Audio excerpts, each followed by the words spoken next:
স্বপ্নপুরী, সেই স্বপ্নপুরী হলো বিশাল বড় এরিয়া নিয়ে। আপনারা যদি ঢাকা থেকে আসেন, এই স্বপ্নপুরী রেস্ট হাউসে থাকতে পারবেন। স্বপ্নপুরীর রেস্ট হাউসের প্রাইস ডাবল হলো গিয়ে ১০০ টাকা, সর্বনিম্ন ১০০ টাকা। আর এটাই হলো গিয়ে স্বপ্নপুরীর শহীদ মিনার। আর স্বপ্নপুরীর প্রধান কার্যালয় হলো গিয়ে এটা স্বপ্নপুরীর। এই স্বপ্নপুরীর বিশাল এক ঝর্ণা পানির সাথে মনে হবো কেউ যদি সিঙ্গাপুর গিয়ে থাকেন তাহলে সিঙ্গাপুরের এরকম একটা দৃশ্য একদম সাগরের সাথেই হলো গিয়ে এরকম একটা চড়ক গাছ আছে। সেরকমই হয়তো করতে চেয়েছে বা চমৎকার হয়েছে। আমার আমার দৃষ্টিতে মনে করেন যে খারাপ না, ভালো। একটা বড় লেক বা দিঘি, সেই লেক বা দিঘির উপরে সেই চড়ক গাছটি, এবং যেখানেই তাকাবেন দারুণ। সামনে কয়েকটা তাল গাছ আছে, তাল গাছগুলো দেখার মতো চমৎকার। সেই তাল গাছকে কে না ভালোবাসে। সেই দেখে নিন স্বপ্নপুরী, এটা দিনাজপুর অবস্থিত। সুন্দর একটা চত্বর, সামনে হলো একটা ময়ূর, আর এখানে হলো প্রজাপতি চত্বর। সামনে হলো ডলফিন, বিভিন্ন ধরনের রাইডস আছে।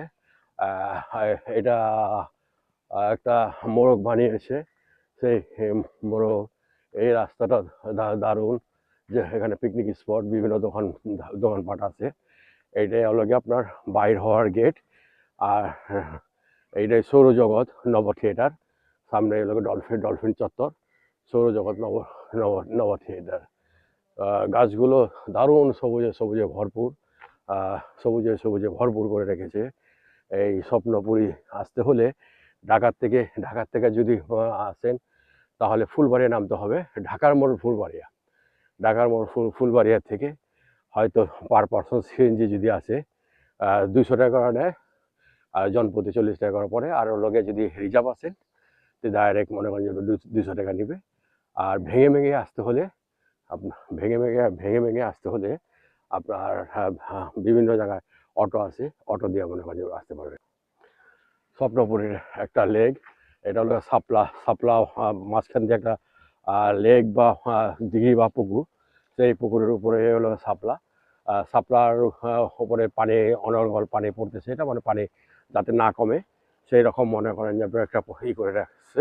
আর এটাই হলো গিয়া চমৎকার স্টার দিয়ে, দিনের একরকম, রাতের একরকম। হয়তো দিনে মনে হয় একরকম, আর রাতে আর এক রকম দেখতে পারবেন। আর এখানে হলো গিয়ে সামনে হলো পাম গাছে ভর্তি। যদিও অনেক ভিতর, আসতে হলে সারাদিনকার জন্য আসবেন, সারাদিন ঘুরে যাবেন। এখানে বিভিন্ন প্রকার আছে, বাচ্চাদের খেলার রাইডস আছে।